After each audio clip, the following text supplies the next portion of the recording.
আমরা 15-13 মিনিটের সময় আগুনের সংবাদ পাই।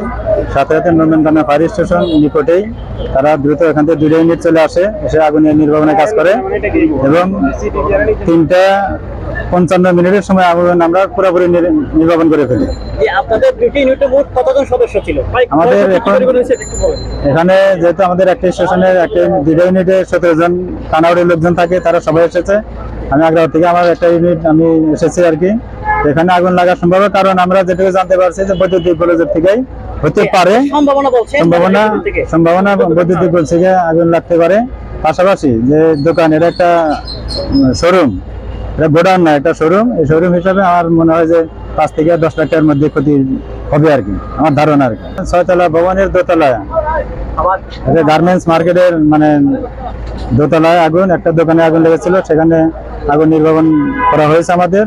পাশাপাশি ওনার পাশের একটা দোকানে দেখা গেছে আগুনের তাপে পাশে যে কাপড় ছিল সেই কাপড়গুলো আগুনে পড়েছে, আমরা সেটাও শাটার কেটে আগুন নির্বাপন করেছি আর কি।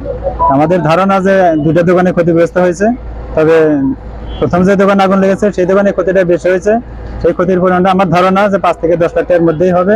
পাশে যে দোকানটা আগুনে ক্ষতিগ্রস্ত হয়েছে সেটাও হয়তো 1-2 লাখ টাকার মতো কাপড়গুলো নষ্ট হতে পারে। আগুনের সম্ভাব্য কারণ মানে আমার জানা মতে বা আমার ধারণা যে বৈদ্যুতিক গোলযোগ থেকে আগুনটা লাগতে পারে। এখানে আমাদের মার্কেটের সভাপতির সাথে আমি কথা বলেছি, গত কিছুদিন আগে 2 থেকে 3 মাস আগেও এখানে আমরা রাত্রে আগুনে নির্বাপনের কাজ করতে হয়েছে। ঠিক একই মার্কেটের একই তলায় ঠিক মাঝখানে 2টা গ্যাপ দোকান, আর একটা দোকান আগুন লেগেছে।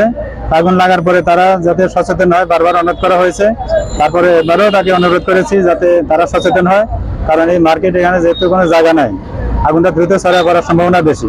আমরা নন্দনকানন যেহেতু একদমই নিকটবর্তী, দ্রুত আসাতে আগুনটাকে ছড়িয়ে পড়ার হাত থেকে রক্ষা করা হয়েছে। না হলে আগুনটা ছড়িয়ে পড়লে বিশাল ক্ষতিগ্রস্ত হতো, পুরো মার্কেটে যতগুলো বিল্ডিং আছে সবগুলো ছড়িয়ে পড়তো। অনেক ঝুঁকিপূর্ণ, অনেক ভিতরে স্বাভাবিক অবস্থায় ঢুকে ঝুঁকিপূর্ণ, আর আগুন লাগলে তো সেখানে মানে কি বলবো অত্যাধিক ঝুঁকিপূর্ণ।